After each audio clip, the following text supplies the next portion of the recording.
Now, while the Amiga was well ahead of its time on release in terms of graphics, CPU and memory, there was one thing which tied it to most of its other microcomputer brethren of the time, and that is the floppy disk.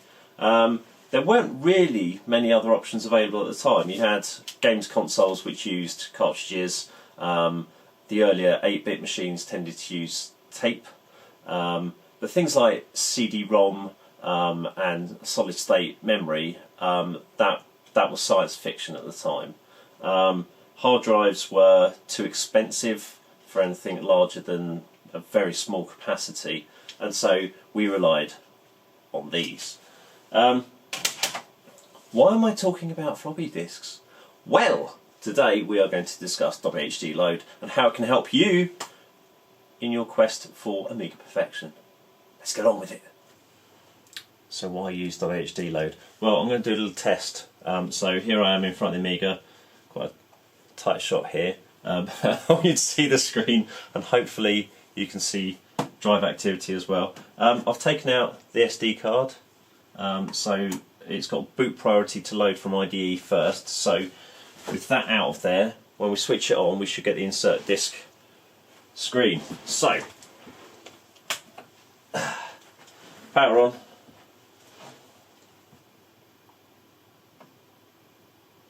There it is. Okay, so let's get a timer going. Stopwatch. I wonder if I can. Is that in shot? Yeah, sort of. I can zoom in on that.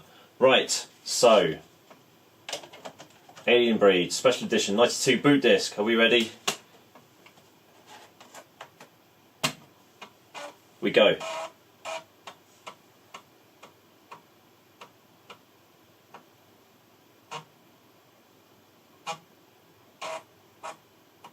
A wonderful interlaced Team 17 screen.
Insert disc 2.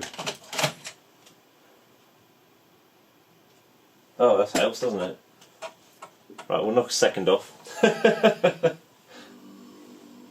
Okay, so I'm going to say 1 minute 32. And we'll take that away from the speaker. But yeah, I'm taking 2 seconds off that for the time took me to press the stop button, and also because I needed to press the fire button and I didn't realise my joystick was over there. So 132 for the floppy. Okay, so we're in Workbench, which is where WHDLoad starts from. Here we've got the Alien Breed Special Edition icon on screen. So I'm actually going to start the timer from double clicking on that. Are we ready? We're going.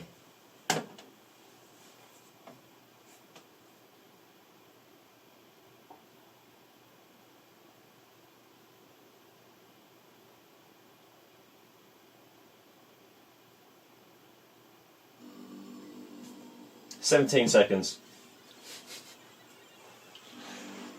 1 minute 32 versus 17 seconds. Yeah, it's quite a difference, isn't it? So what exactly is WHDLoad? Well, what it does is provide a framework for old games to be installed on a hard drive or other storage solution like an SD card. Most old Amiga games, they didn't come with an installation process to hard drive, because hard drives were that rare in the Amiga era. It was only in the later years that people began to upgrade their machines to first SCSI disks and then IDE drives. So what WHDLoad does, you can basically download what's known as a slave for the game you want to install, and that provides an installation script which basically rips the disk into an image, and then creates an icon for it you can just double click on and start the game, as we saw with Alien Breed. It also does other things though, because Commodore, in their infinite wisdom, or not, as the Amiga chipsets got newer, they became less compatible with the older systems, and so games which expected basically a base A500 and Kickstart 1.3 all of a sudden had issues, because there was a different Kickstart version that may have had bugs fixed that the game would just work its way around. It wouldn't have the same processor. You know, the A500 would be just a 68000 rather than a 68020 on the 1200, and AGA chipset did different things with interrupts and registers than the original chipset, and so you'd find yourself trying to start games which didn't then want to boot. I mean, even Zool, which was released when the 1200 had been out for a while, that you still had to boot with. You had to go into the early startup menu and boot with like no CPU caches, I think, just to actually get the game to run properly. So WHDLoad actually fixes a lot of that by kind of soft kicking the relevant ROM version for the game, as well as ensuring certain CPU bits are tweaked when you go into the game itself. So it's very useful, very, very useful. Let's look at installation. So here we are in AmigaOS in Workbench. I've done a clean installation of Workbench here, 2 meg in size, and then I've downloaded WHDLoad from Aminet. Aminet is a massive repository of Amiga software. It's been going for absolute years now, and chances are if you need any kind of software for your Amiga, it'll probably be on there. Demos, games, programs, Workbench utilities, the lot. That was just a cable falling down if you heard that. So double click on install. Please insert volume system in any drive. Now, this installation script expects the Workbench partition to be called system, but ours is called AmigaOS. So we'll do assign system to AmigaOS. And when we retry that, ta-da, it works. So proceed with install, proceed. We want to put those bits in C, install, install, install, install, and finally WHDLoad CD32. And for whatever reason, that line doesn't work, so the installation fails. So what we'll do, I think that was the last file that needed copying over. We'll do show all files on Workbench and also on the WHDLoad window. And we'll just drag that over to C, and then S, startup bits, hold shift and drag to S, and that hasn't replaced anything, so I didn't copy those over. And that is WHDLoad installed. So our next step is going to be grabbing a slave, a game slave, and installing some games. This is the WHDLoad website. As you can see, it's relatively basic, but it doesn't need to be more than this. You've got your installation packages here if you want to download them from there. But we're actually after game slaves, so you can either search, or there's the installs. We'll just do installs, and you can see it's pretty much A to Z, and you just kind of pick. What should we do? Let's do Operation Thunderbolt. Let's do that. I'll just pop that in my downloads. We've downloaded the slave from WHDLoad website, which I have. Where have I put it? Download Operation Thunderbolt HD. It's very clean draw there, wasn't it? Okay, so believe it or not, that's showing all files, or only icons. So this is pretty standard. You get a README, which just kind of a description of who's developed the slave, what changes they've made. The manual, which would normally have been the booklet in the game itself. Installation script for getting the discs and putting them on your hard drive. Not entirely sure what this is, this is to do with creating your own adapter for a control interface of some sort. So we've got the installation, but we need the discs. So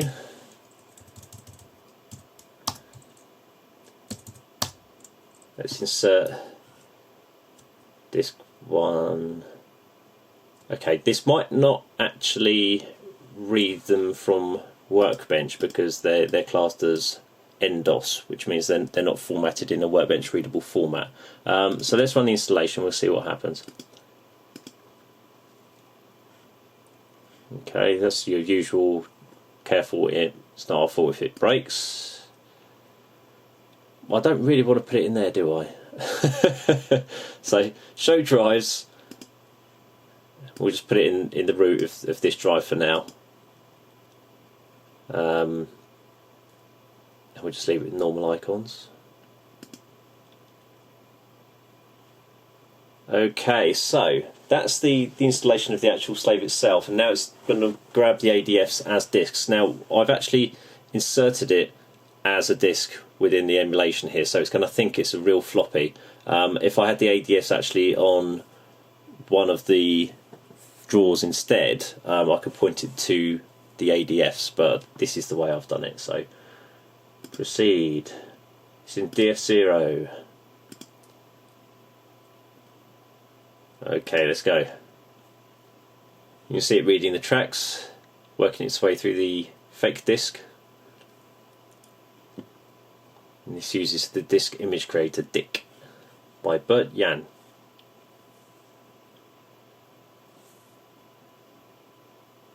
This really shows the speed of floppy drives, doesn't it? FSUAE doesn't do any kind of speed up with floppy devices, so it kind of gives you a realistic interpretation of how fast it would be if it was a real floppy drive.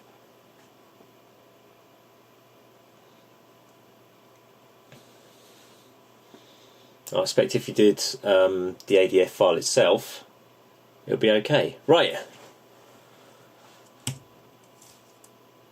Now let's insert disk 2 of 2. Make sure it's the right disk because it will not be checked. It's literally passing the disk over to disk image creation. It's not doing any check at all. It's just going, right, this is our first disk, this is our second disk.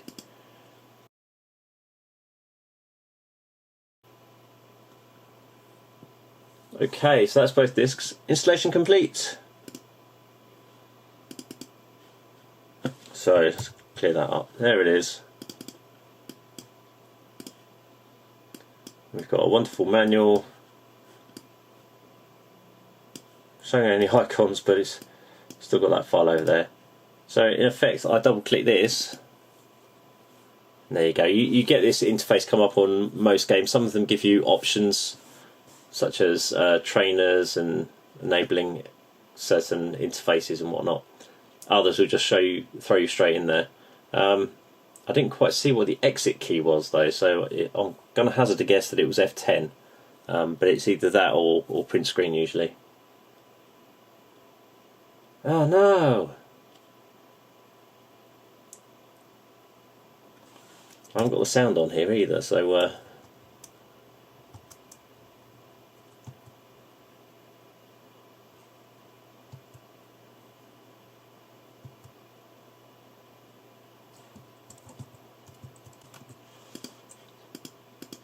it's fair to say that it works, doesn't it? Let's quit that. Yeah. And I'll try and work out the other quit button.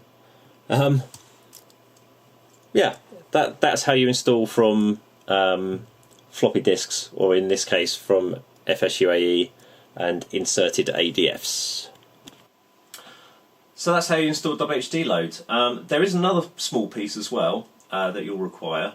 Some games they won't work with Kickstart 3.1 or 3.0 because they expect an earlier version from an Amiga 500 or thereabouts. So there's another small little program called SKick, which soft kicks a different Kickstart into the system, and means that you can use like Kickstart 1.3 via WHDLoad to play those games. You need the Kickstart ROMs for them, and there's quite a few that you need. There's like a 1.3 for the A500, 1.3 for CDTV, I think there's 2.04 for A600 and A3000. It goes on like that. If you need those ROMs and you need SKick, SKick is free on Aminet, and I'll provide the link in the usual place. The ROMs, you'll have to buy them. I'm not going to tell you how else to get them, but you can get them via Amiga Forever so that you legally own them. Or rip them yourself from an actual Amiga, because you know they're your ROMs and you can do with them how you please. So that's how you do WHDLoad. What that gives you is the ability to have, where am I? A hard drive absolutely filled with games, which means that you're no longer, where have I put them? Swapping these. For 2 disc games, I mean, it doesn't really matter because it's usually a case you boot off one and then you stick another one in when it eventually boots. For multi-disc games, WHDLoad is an absolute boon. Things like Monkey Island 2, Beneath the Steel Sky, those big adventure games that came on multiple discs, they are such a pain to play via floppy disks. So get WHDLoad, get them installed, and enjoy your games, and you will absolutely love it. Thanks for watching.